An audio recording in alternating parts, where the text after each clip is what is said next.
teman-teman sekalian, Nabi SAW bersabda, siapa yang membangun masjid walaupun sekecil lubang untuk burung bertelur, maka Allah Subhanahu wa Ta'ala akan membangunkan untuk dia sebuah istana di dalam surga.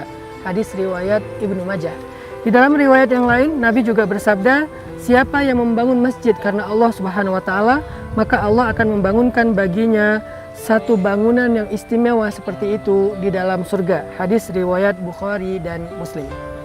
Saya pengen ngajak kepada teman-teman semuanya untuk menyiapkan sebuah properti, aset yang istimewa untuk kita di surga. Walaupun surga itu adalah ciptaan Allah yang mahal sekali harganya, nggak usah surga ya, di bumi aja kita mau beli tanah mahal banget, apalagi mau membeli pulau, membeli istana itu mahal banget. Tapi ternyata walaupun surga itu lebih mahal, Allah murahkan untuk hambanya karena Allah itu maha pemurah. Memurahkan karena Allah sayang kepada hambanya. Dan untuk bisa punya aset, properti di surga itu jauh lebih mudah daripada punya aset dan properti di dunia. Kita kalau mau punya aset properti di dunia, kita harus bekerja sekian tahun, nyicil sekian belas tahun. Itu pun cuman sepetak rumah yang tidak terlalu besar. Itu butuh belasan tahun untuk kita cicil atau bekerja, menabung. Sedangkan properti atau aset di akhirat, di surga, jauh lebih murah.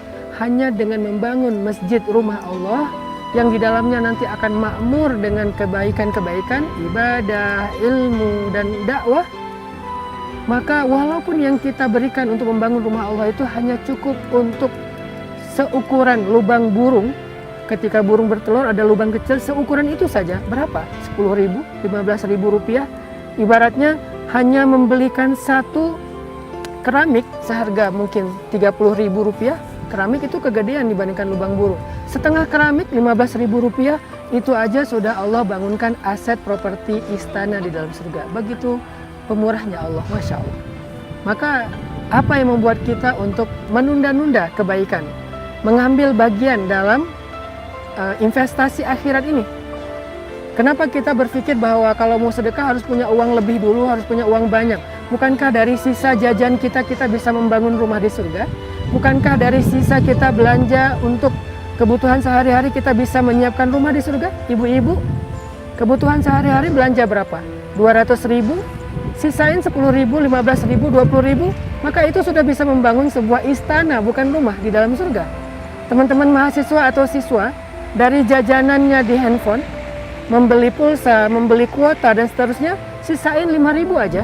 Maka itu sudah bisa membangun istana di dalam surga. Buat kita yang biasa belanja di luar atau jalan, uang parkir kita berapa? 2.000, 5.000, sama dengan harga parkir untuk membeli sebuah istana di surga. Sehingga siapapun yang ikut terlibat dalam proyek langit ini, saya yakin sahamnya atau investasinya akan berbuah amal jariah yang tidak sedikit, yang tidak sebentar, yang tidak cuma sekali, tapi terus mengalir dengan deras dalam jumlah yang besar. Semakmur kegiatan yang ada di masjid pesantren, maka lebih makmur lagi nanti pahala jariah yang akan mengalir buat teman-teman semuanya. Kadang kita membangun masjid tetapi masjidnya tidak punya program. Itu yang buat kita kadang-kadang sering merasa sedih gitu.